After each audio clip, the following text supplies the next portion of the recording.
کہ طالبان اور امریکہ دونوں اس معاہدے کی پاسداری کریں گے اور امریکہ کو یہ خیال آیا کہ ہم غلط ہیں۔ دونوں فریقوں کی خواہش ہے کہ امن ہو۔ ایران کے بارڈر پہ ہمارے جو ہیں فوجی شہید ہوئے اور ایران کا زیادہ جھکاؤ جو ہے وہ اس کی طرف ہے۔ باقی دیکھا یہ جاتا ہے کہ امریکہ کا مفاد کس میں ہے۔ ایران بھی مخالف ہے اور انڈیا تو ہے ہی مخالف۔ میں سمجھتا ہوں یہ ہماری ناکام خارجہ پالیسی۔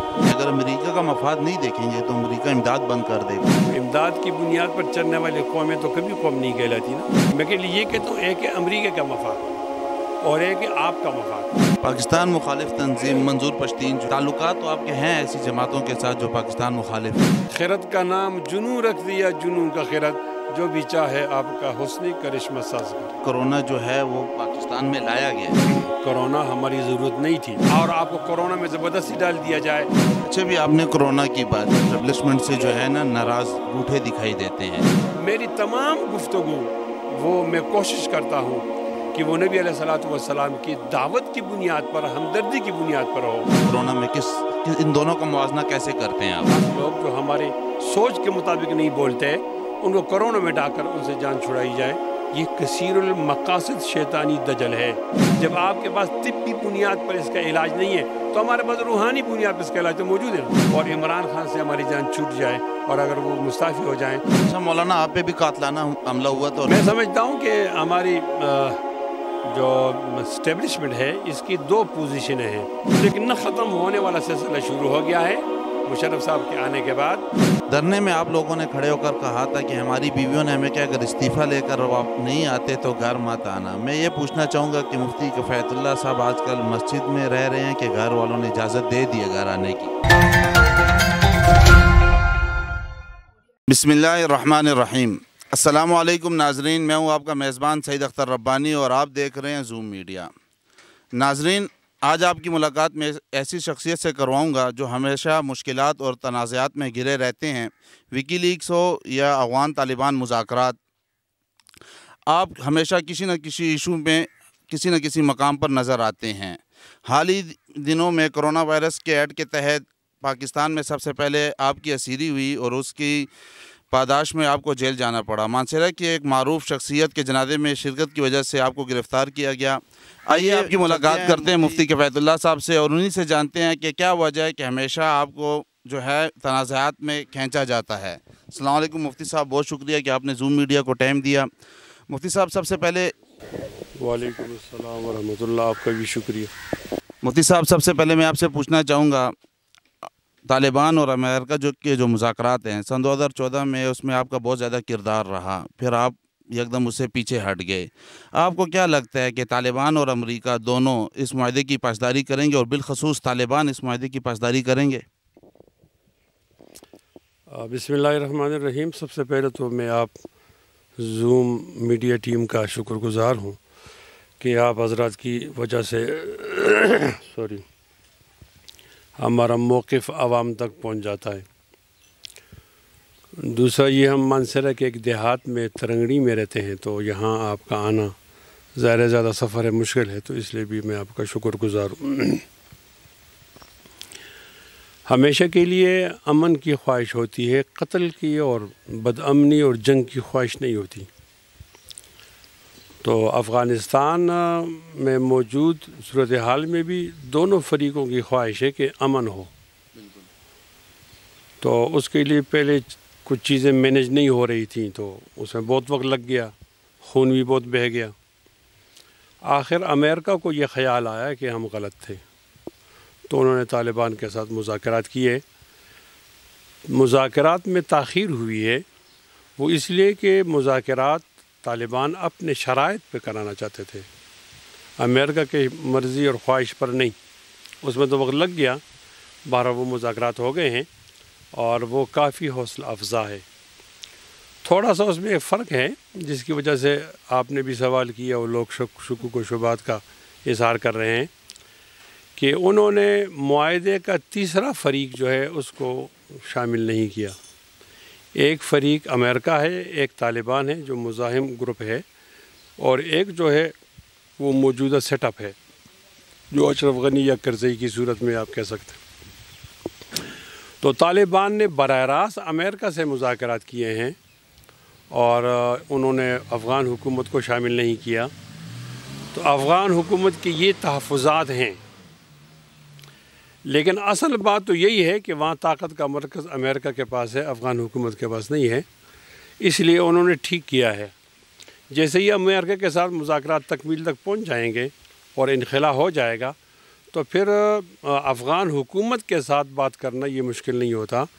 میں امید رکھتا ہوں، 95% مجھے امید ہے کہ انشاءاللہ یہ مذاکرات کامیابی کی طرف جائیں گے۔ اچھا مفتی صاحب، میں آپ سے دوسرا سوال کرنا چاہوں گا کہ پاکستان کے جو باقی دو پڑوسی ہیں، افغانستان کی طرف سے ہمیں امید ہے کہ امن قائم ہو جائے گا، اس کے علاوہ ایران ہے اور انڈیا ہے جو ہمارے سرحدات میں گھس کر دہشت گردی کرتے ہیں۔ حال ہی دنوں میں ایران کے بارڈر پہ ہمارے جو ہیں فوجی شہید ہوئے، اس بارے آپ کیا کہیں گے؟ میں بہت زیادہ افسوس سے کہتا ہوں کہ ہماری خارجہ پالیسی ناکام ہے۔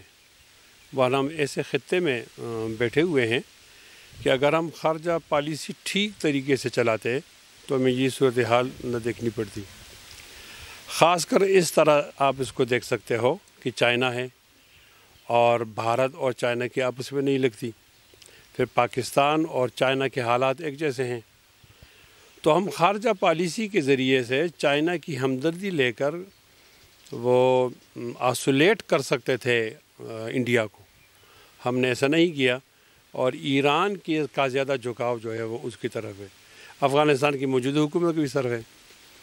میری رائے میں ہماری جو خارجہ پالیسی ہے اس میں یہ نہیں دیکھا جاتا کہ ہمارے لیے کیا اچھا ہے، بلکہ دیکھا یہ جاتا ہے کہ امریکہ کا مفاد کس میں ہے۔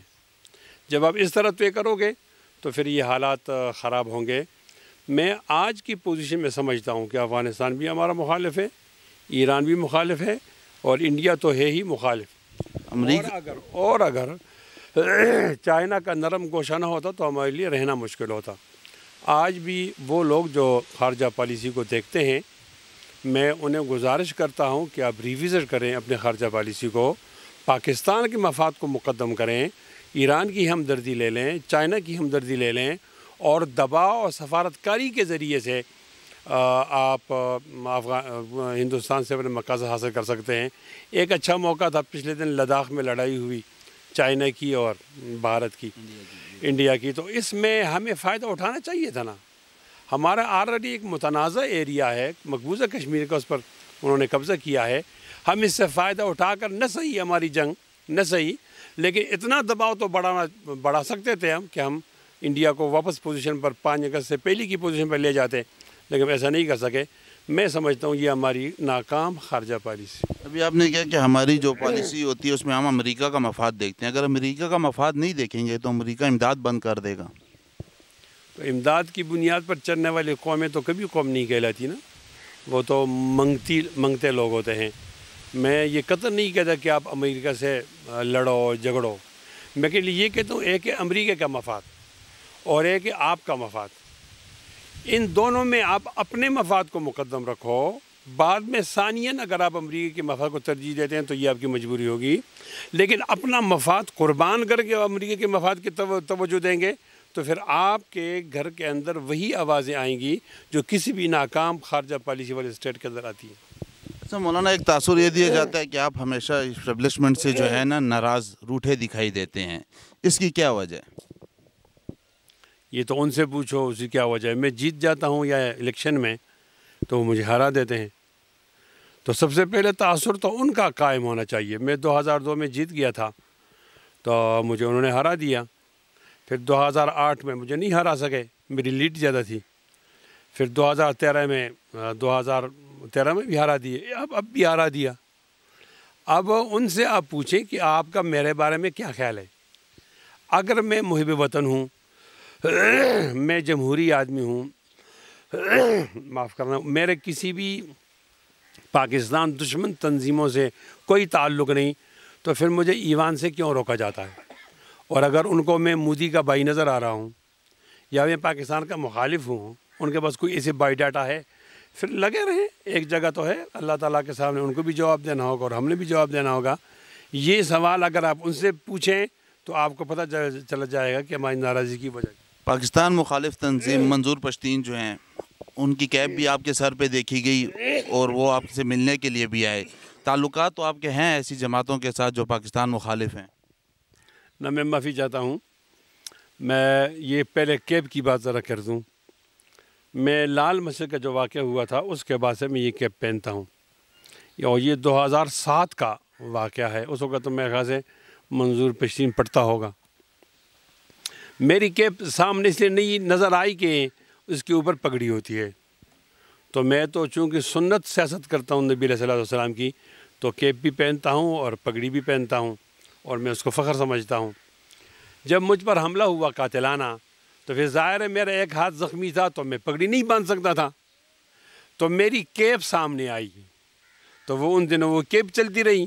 اس طرح میں منظور پشتین آئے تو ان سے ہماری ملاقات ہوئی تو ہمارے سر پر بھی وہی کیپ تھی. اس طرح لوگوں نے اس اتفاقیات کو جوڑ دیا ہے. ایسا نہیں ہے. پاکستان اللہ تعالیٰ کی بہت بڑی نعمت ہے، اور یہ بتانے کے لیے ہم پر کوئی جبر نہیں. ہم جب آس پاس ملکوں میں جاتے ہیں واپس آتے ہیں تو ہمیں احساس ہوتا ہے کہ یہاں کتنی آزادی ہے، یہاں کتنا مذہب ہے، کتنے ہم اپنے عقائد لوگوں کو بتا سکتے ہیں، نظریات کا پرچار کر سکتے ہیں. یہ اللہ تعالیٰ کی نعمت ہے. اور میں تو کہتا ہوں کہ یہ صالح علیہ صلاۃ والسلام کی اونٹنی ہے، اس کی قدر کرو، اور اگر آپ اس کی قدر نہیں کرو گے تو عذاب آئے گا. بالکل یہ پوزیشن ہے. اور جب میں پاکستان کو اللہ کی نعمت سمجھتا ہوں تو یہ بنگلہ ہے، تو بنگلوں کو محفوظ رکھنے کے لیے میں چوکیدار بھی ضروری سمجھتا ہوں، وہ ہماری فوج. میں اس تمام فوجیوں کو سیلوٹ کرتا ہوں جو بارڈر پہ کھڑے ہو کر میری اس طرح حفاظت کرتے ہیں کہ میں یہاں پر آرام سے سو رہا ہوں. پھر غلطی کہاں ہے؟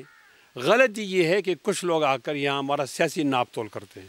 یہ چھوٹا ہے، یہ بڑا ہے، اس کو 2 سیٹیں دو، اس کو 4 دو، اس کو یہاں حکومت دو، اس کو وہاں حکومت دو.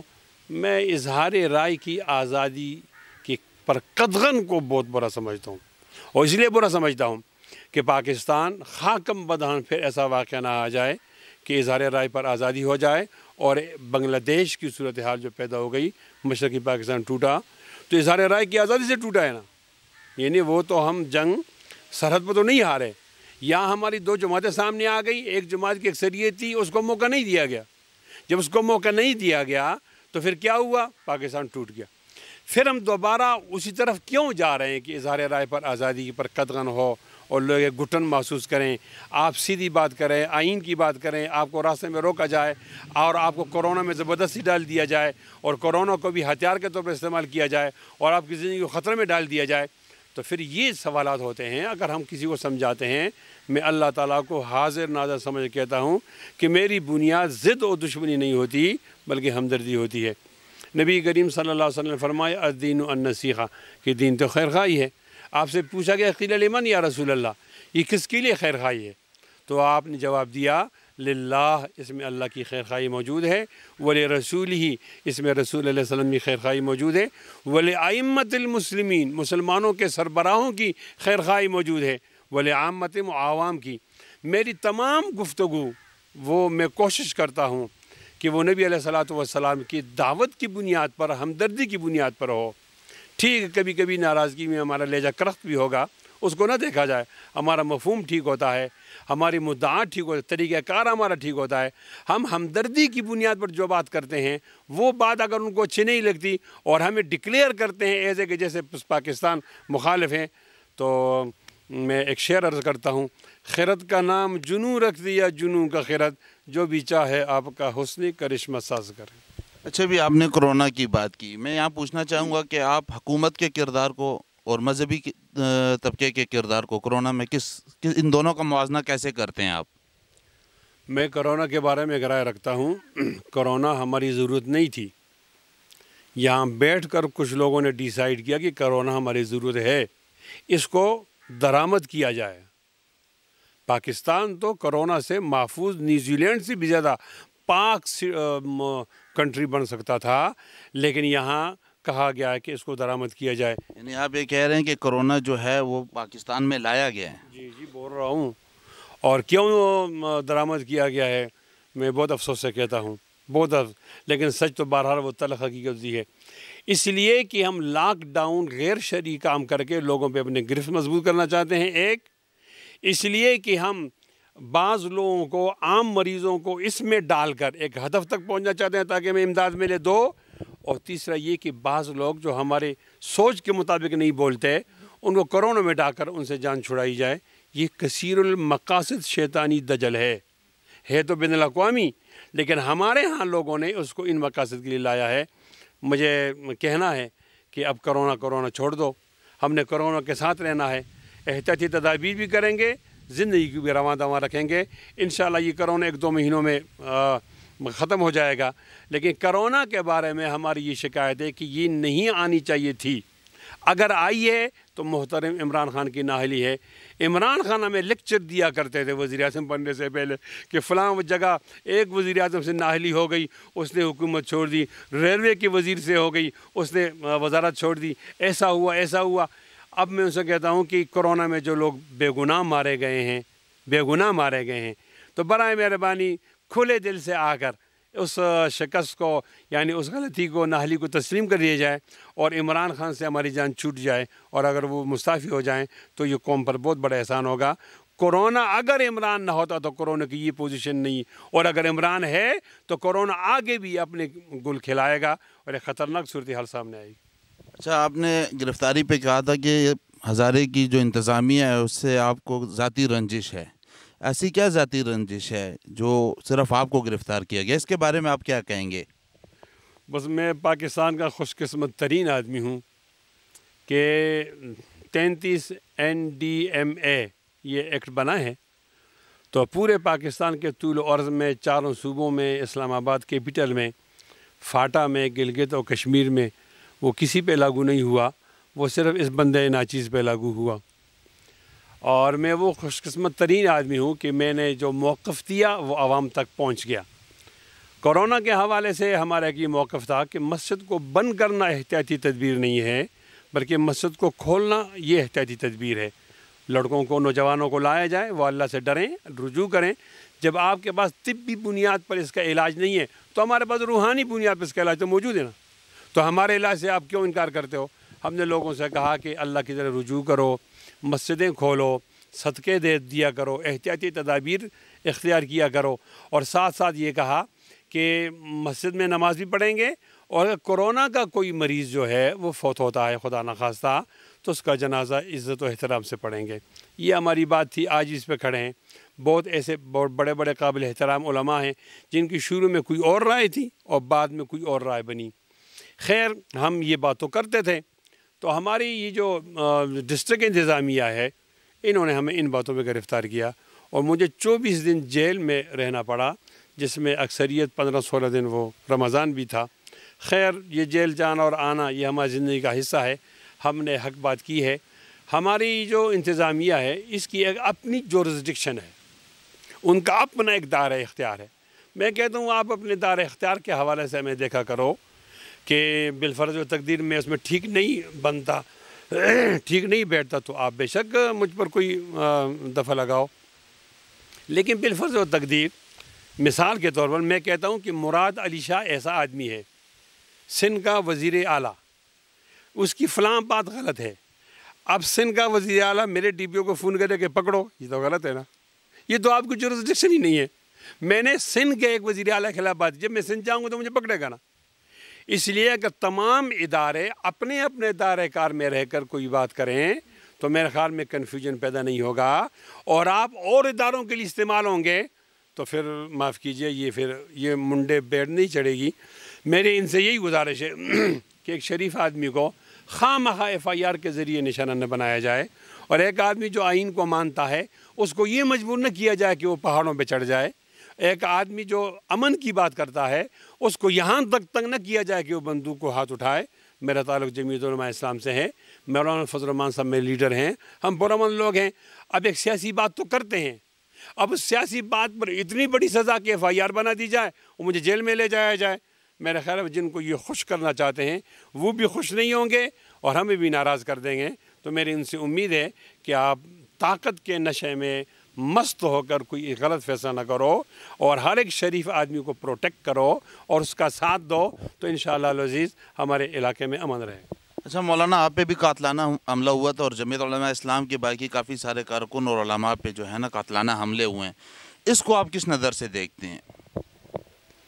میں سمجھتا ہوں کہ ہماری جو اسٹیبلشمنٹ ہے اس کی 2 پوزیشنیں ہیں۔ ایک جنرل مشرف کے آنے سے پہلے اور جنرل مشرف کے آنے کے بعد۔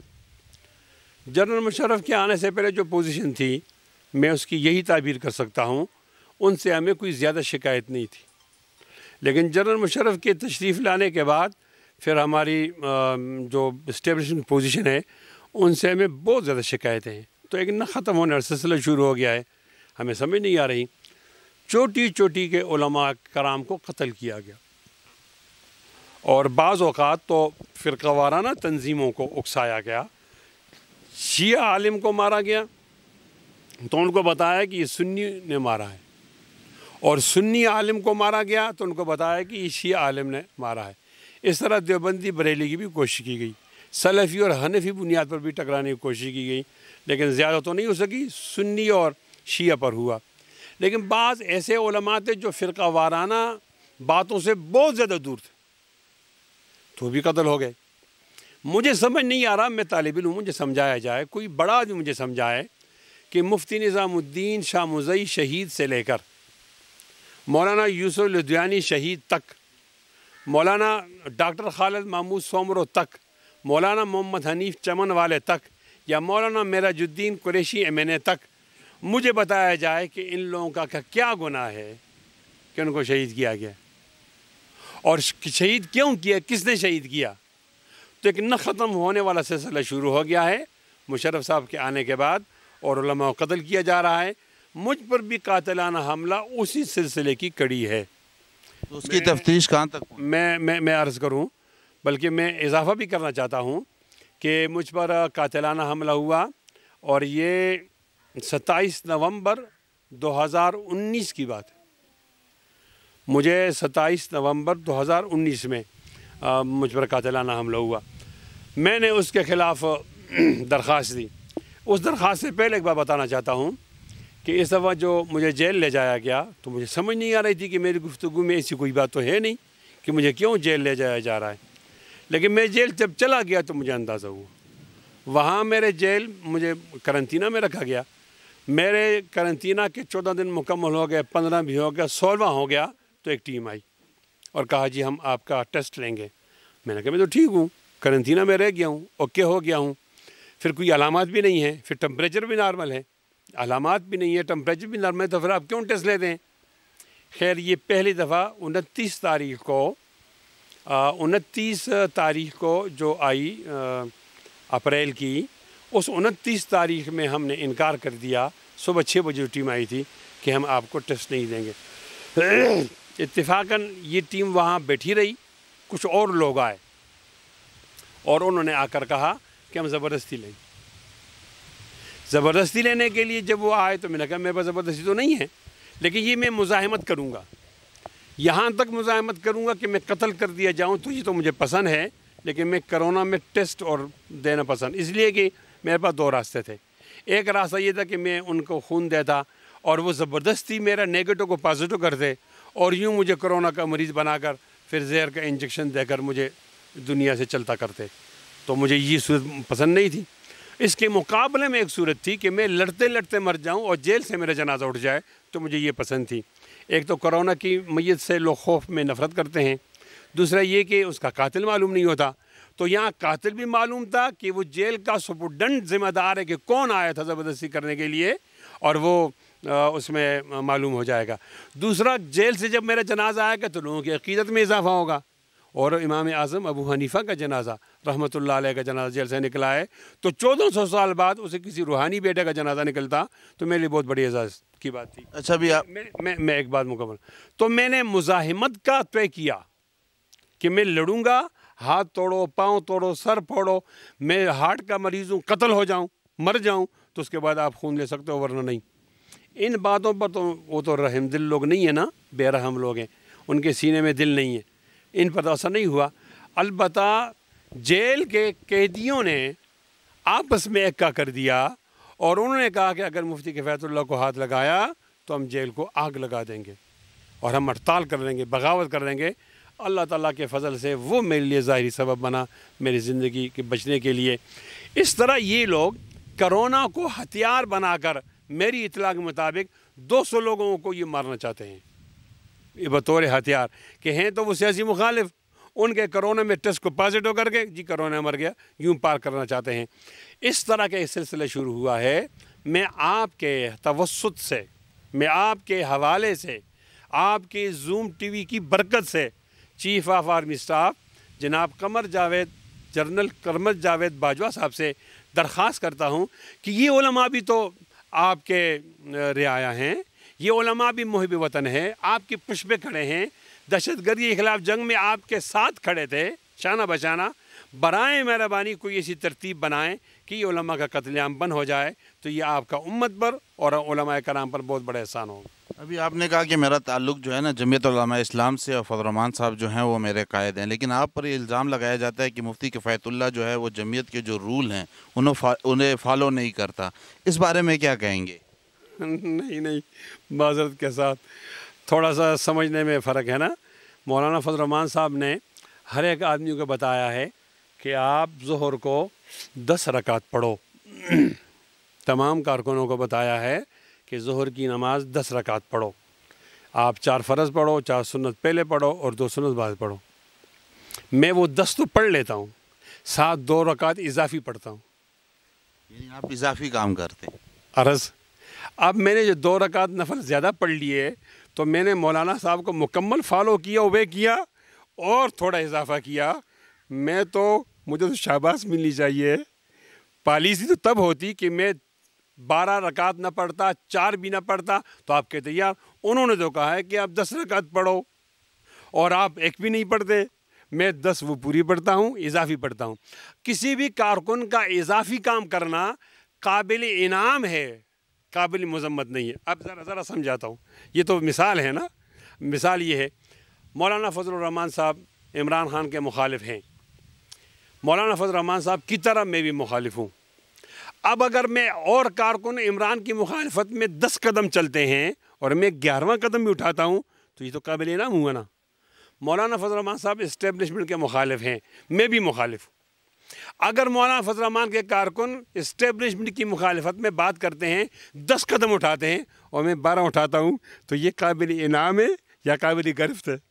یہ بات ڈیبیٹیبل ہے، مجھے اس پر بھی وہ نہیں ہے، اصرار نہیں ہے۔ مولانا فضل الرحمان صاحب ہمارے قائد ہیں، اور قائد باپ کی طرح ہوتا ہے یا استاذ کی طرح ہوتا ہے۔ اگر وہ مجھے سمجھائیں گے تو میں سمجھ جاؤں گا، کوئی ایسی بات نہیں۔ ماضی میں ایسا کئی دفعہ ہوا کہ میں ٹاک شو میں گیا تو مجھے انہوں نے بلایا اور کہا کہ اس طرح بات کرنی، اس طرح بات کرنی، میں تو اس طرح بات کی۔ میرا الگ کوئی ایجنڈا نہیں ہے، میرا ایجنڈا جمعیت علماء اسلام ہے، میرا قائد میری پارٹی جمعیت علماء اسلام ہے، میرا قائد مولانا فضل الرحمان صاحب ہے۔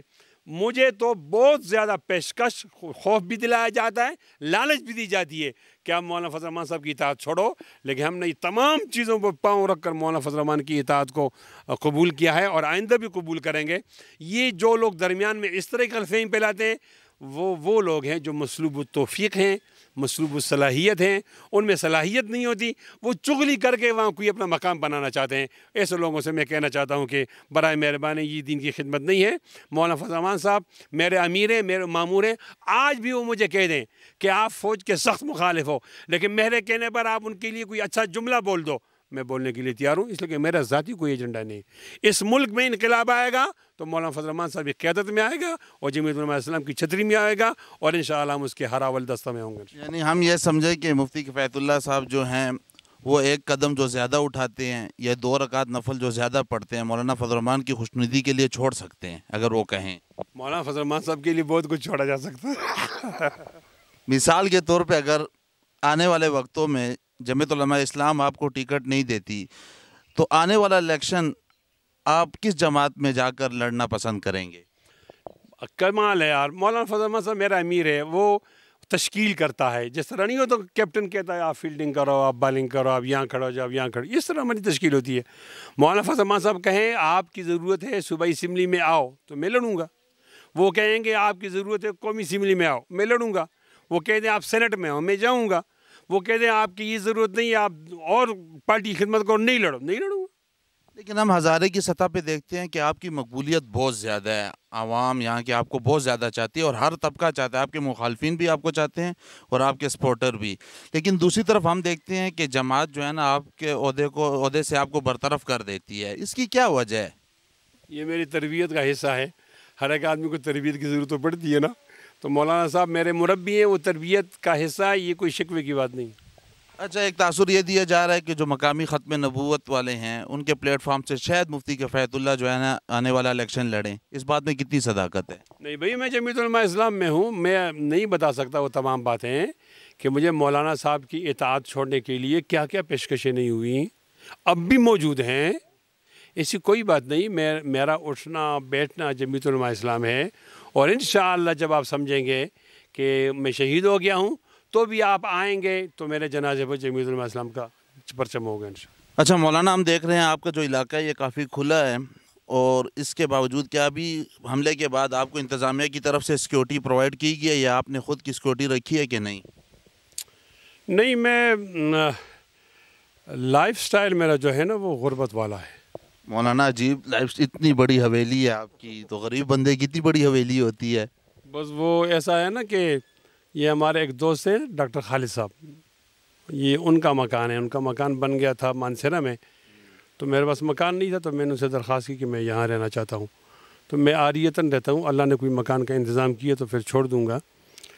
اور اسی طرح میرے پاس گاڑی یا اس طرح کا اخراجات نہیں ہوتے نا, تو میں اس طرح زندگی گزارنا پسند کرتا ہوں. اس لیے کہ ایک بہت بڑا آدمی گزرا ہے اس علاقے میں, مولانا غلام غوث ہزاروی, ان کا یہ سٹائل تھا, اور یہ سٹائل مجھے پسند ہے. اس لیے الحمدللہ حکومت کے بڑے بڑے عہدوں پر رہنے کے باوجود ہم پر کوئی کرپشن کا الزام نہیں لگا, ہم نے ہاتھ ہی نہیں لگایا. ہم عوامی پیسے کو اور سرکاری پیسے کو آگ کا انگارہ سمجھتے ہیں. تو میرے پاس ذاتی طور پر بھی اتنی رقم نہیں ہے کہ میں کوئی آدمی ہائر کروں اور کلاشنکوف آف لے لوں, تو حکومت پر سہارا تھا. تو ہمارا ڈی پی او ہم سے ناراض ہو گیا پرسنل میں, جب وہ ناراض ہو گئے تو انہوں نے سیکورٹی کلوز کر دی. اب میں اللہ تعالیٰ کے رحم کرم پر ہوں, مجھے ڈی پی او صاحب نے مشورہ دیا ہے کہ آپ آیات پڑھ کر گزارا کریں اور ہم آپ کو سیکورٹی نہیں دے سکتے. اس پوزیشن میں ہے تو میں, جو لوگ مجھ پہ حملہ کرنا چاہتے ہیں ان کے لیے میں آج کل آسان ٹارگٹ ہوں, اس لیے کہ میرے پاس ذاتی سیکورٹی بھی نہیں ہے, حکومت بھی نہیں لینی. موت اور حیات کا خالق تو اللہ تعالیٰ ہے, لیکن ظاہری اسباب کے اندر جو سیکورٹی ہونی چاہیے تھی وہ نہیں ہے. اگر آپ کی اس ٹی وی کی برکت سے ہمارے کرم فرماؤں کے دل پر کوئی ترس آیا کہ یار یہ آدمی ہائی پروفائل ہے, اس کے پیچھے لوگ بھی گھومتے پھرتے ہیں, ہم اپنے ایجنسی کے لوگ نہیں گھومیں گے تو کم از کم راہ والے گھومیں گے, ان کے لیے بھی ہمارا مارنا ایک مشغلہ تو ہو سکتا ہے. اگر وہ مجھے سیکورٹی دے دیں آپ کے اس زوم ٹی وی کی وجہ سے, تو میں آپ کی ولایت کا بھی اقرار کروں گا اور آپ کی بزرگی بھی مانوں گا. اس کی سخت ضرورت ہے. اچھا مولانا, ہم اکثر مانسیرا آتے رہتے ہیں مختلف انٹرویوز وغیرہ کرنے. اس دفعہ ہم نے آپ آ کر یہ چیز نوٹ کی ہے کہ اس قاتلانہ حملے کے بعد آپ کی مقبولیت میں کافی اضافہ ہوا ہے. ہاں, چونکہ میں جن ایشو پہ بات کرتا ہوں تو مقبولیت کے لیے تو نہیں کرتا, میں حق سمجھ کے ایک بات کرتا ہوں, اور جو باطل ہوتا ہے یا غلط اس کے خلاف میں کھڑا ہو جاتا ہوں, کوئی روح رعایت نہیں کرتا. تو اس کا ایک لازمی اثر ہے کہ اللہ تعالیٰ لوگوں کے دلوں کے اندر محبت ڈالتے ہیں. میں تھوڑا سا آپ سے اختلاف کروں گا, میں ہر دفعہ جب جیل گیا ہوں واپس آیا ہوں تو اللہ تعالیٰ نے مجھے عزت بھی دی ہے, کارکنوں کے دل میں محبت بھی آئی ہے. لیکن یہ جو حملہ ہوا اس میں بھی بہت زیادہ اضافہ ہوا ہے مقبولیت, محبوبیت, دعاؤں میں. اور یہ جو مجھے ابھی لے گئے تھے جیل اور میرے جسم میں زبردستی کرونا ڈال رہے تھے, میں کیا بتاؤں سعید آپ کو کہ پاکستان کے طول و عرض میں کوئی ایسی مسجد نہیں تھی جہاں نام لے کر اجتماعی طور پر دعا نہ کی گئی ہو, اور خواتین نے, بہنوں نے روزے نہ رکھے ہوں نفلی, اور یہ کہ انفرادی دعا نہ کی گئی ہو. میں وہ خوش قسمت ترین آدمی ہوں کہ مجھے روحانی طور پر بہت بڑی غذا اس طرح کی ملتی ہے. مولانا, یہ وہی بچی ہے نا جس کی تصویر کافی وائرل ہوئی تھی جیل کے باہر جو کھڑی تھی؟ ہاں, یہ وہ بچی ہے کہ جس لوگوں کا ضمیر میری گرفتاری سے نہیں جاگا, تو پھر اس معصوم ننھی بچی کے ٹفن میں افطاری لے جا کر اور مجھ سے نہ ملوا کر بعض لوگوں کا ضمیر جاگ گیا. تو اس بچی کا بھی ضمیر کے شعور کے جگانے کے اندر بہت بڑا کردار. پشتو بولتی ہے کہ یہ پشتو تو بول سکتی ہوگی, لیکن یہاں ہمارے ہاں ایک بچیوں کا مدرسہ ہے اور وہاں نے پابندی لگائی ہے کہ آپ نے اردو میں بات کرنی ہے, تو یہ بچی اردو بولتی ہے ماشاء اللہ. بیٹا, جب ابو جیل میں تھے تو ان کی یاد آتی تھی؟ جی. تو ٹفن میں کیا لے کر گئی تھی ابو کے لیے؟ کھانے میں کیا کیا تھا؟ تو وہ کھانا پھر ابو کو دیا تھا کہ واپس لے آئی تھی؟ پولیس کو دیا تھا. اچھا, پولیس کو دے دیا تھا. چلیں مولانا، یہ ایک بات آپ سے اور پوچھنا چاہوں گا، یہ جو مقبولیت ہے اور یہ جو لوگوں کی محبت آپ کے ساتھ زیادہ بڑی ہے، اس سے کوئی تبدیلی لانے کی امید ہے یا آپ تبدیلی لانا چاہیں گے؟ ہاں، اسٹیٹس کو تو توڑنا ہوگا، لیکن اس کے خد و خال کیا ہوں، تو چونکہ میں جمعیت علماء اسلام میں ہوں، میں مولانا فضل الرحمان صاحب سے مشورہ کرتا ہوں. اچھا مولانا، ایک سوال پوچھوں گا، مولانا فضل الرحمان صاحب ناراض تو نہیں ہیں آپ سے یہ سوال یا آپ ان سے ناراض ہو؟ نہیں، میرا تو لیڈر ہے، میں تو ناراض نہیں ہو سکتا. ہمارا ایسا معاملہ ہے نا کہ جیسے کہ ایک بہو ہوتی ہے اور ایک ساس ہوتی ہے، تو غلطی کسی کی بھی ہو تو بہو کو معذرت کرنی پڑتی ہے، اور باپ اور بیٹے کے اندر تو یہ فرق نہیں ہوتا، پھر بیٹا ہی معذرت کرتا ہے. یعنی مولانا صاحب نے پوری زندگی میں میری تربیت کی ہے، یہاں جاؤ یہاں نہ جاؤ. خاص کر جب طالبان کمیٹی کا نام آیا تھا تو اس وقت ہم بہت ہائی لائٹ تھے اور بین الاقوامی پریس میں ہماری باتیں ہو رہی تھیں. اس وقت ہمارے پھسلنے کا خطرہ بھی تھا، لیکن حضرت مولانا صاحب نے کہا کہ اب نہیں جانا ہمیں نہیں. اس طرح زندگی کے مختلف سوشل کنٹریکٹ میں مولانا فضل الرحمان صاحب کی باتوں کو ترجیح دیتا ہوں. اب بھی یہ انہی کا موضوع ہے کہ میں ان سے پوچھوں کہ یہ پوزیشن تو ہے، اگر حکومت پر کوئی دباؤ بڑھانے کے لیے اس طرح کی کوئی مشورہ ہوتا ہے تو اس موقع سے ضرور فائدہ اٹھانا چاہیے. میں ان لوگوں کو پسند کرتا ہوں جو اپرچونسٹ ہوتے ہیں. کیا معنی کہ موقع جب بن جاتا ہے ماحول تو اس کو ضائع نہیں ہونے دیتے، اس کو کسی اچھی تبدیلی میں تبدیل کر لیتے. مولانا کافی خوشگوار ماحول ہے، ہوا ٹھنڈی ٹھنڈی ہوائیں چل رہی ہیں. آخر میں ایک معصومانہ سوال کروں گا. دھرنے میں آپ لوگوں نے کھڑے ہو کر کہا تھا کہ ہماری بیویوں نے ہمیں کہ اگر استعفیٰ لے کر آپ نہیں آتے تو گھر مت آنا. میں یہ پوچھنا چاہوں گا کہ مفتی کفایت اللہ صاحب آج کل مسجد میں رہ رہے ہیں کہ گھر والوں نے اجازت دے دی ہے گھر آنے کی؟ بڑا دلچسپ سوال ہے. ایسا ہے کہ پاکستان میں جن لوگوں کے پاس اختیار ہے، اقتدار ہے، ان کے پاس اختیار نہیں ہے، اور جن کے پاس اختیار ہے وہ نظر نہیں آتے. تو اس طرح تھوڑی سی پیچیدگی ہے. اس پیچیدگی کو آپ ذہن میں رکھیں گے تو جواب آسان ہو جائے گا. ہم لوگ گئے تھے اور ہم نے اپنا کام مکمل کر دیا. ہماری تو یہ رائے ہے کہ استعفیٰ لے لیا ہے، لیکن استعفیٰ لیا ہے تو ہمارے تک نہیں پہنچا، راستے میں ہے. وہ مستعفی ہو جاتے، درمیان میں کورونا آ گیا تو کورونا نے ڈیفینڈ کر دیا عمران کو، ورنہ عمران ابھی جیل میں ہوتا. جی مولانا، کورونا نے آپ لوگوں کو بھی ڈیفینڈ کر دیا ہے. نہیں، ہمیں تو نقصان ہوا نا، ہماری وہ تحریک میں تسلسل نہیں رہا. تو میں اب بھی اسی پہ قائم ہوں. مولانا یہاں ایک سوال ایڈ کرنا چاہوں گا. آپ لوگ کہہ رہے تھے کہ ہمارے پاس اے سے لے کر زیڈ تک کے پلان ہیں. اے بھی آپ نے استعمال کیا، بی بھی، سی بھی. اس کے بعد کون سا پلان استعمال؟ میں عرض یہ کرنا چاہتا ہوں، پہلے اس کو تو مکمل ہونے دیں. تو وہ استعفیٰ تو ہو گیا تھا. اگر کورونا نہ ہوتا تو آج عمران واقعی جیل میں ہوتا. اب کورونا ہے، 1-2 مہینہ آپ کو انتظار کرنا پڑے گا، پھر وہ سفر شروع ہو جائے گا اور آپ کو اندازہ ہو جائے گا کہ ہم جو کہہ رہے تھے کہ ہم بغیر استعفیٰ کے گھر نہیں جائیں گے، وہ بات سچی تھی اور عمران خان منظر عام پر نہیں ہوگا. ناظرین، آپ نے مفتی کفایت اللہ صاحب کی جو ہے مکمل گفتگو سنی، اور ہم مولانا کفایت اللہ صاحب کا بہت شکریہ ادا کرتے ہیں کہ انہوں نے اپنی قیمتی وقت میں سے ٹائم نکال کر ہمیں وقت دیا. مولانا آپ کا بہت شکریہ کہ آپ نے زوم میڈیا کو وقت دیا، اور ہم اللہ رب العزت سے دعا کرتے ہیں کہ اللہ رب العزت آپ کی حفاظت فرمائیں. میں بھی آپ کا شکر گزار ہوں. رہائی کے بعد بہت سارے لوگوں نے رابطہ کیا تھا، لیکن میں پھر اعتکاف پر بیٹھ گیا تھا. پھر مہمانوں کی آمد زیادہ تھی تو میں ایسا وقت نہیں دے سکا. تو میں پہلی بار زوم ٹی وی والوں کو ہمارے گھر پہ آنے پہ خوش آمدید بھی کہتا ہوں، اور میں تمام سننے اور چاہنے والوں سے درخواست کروں گا کہ پاکستان میں اسلامی تبدیلی کے لیے ہمارے لیے حفاظت اور استقامت کی دعا فرمائیں. بہت شکریہ.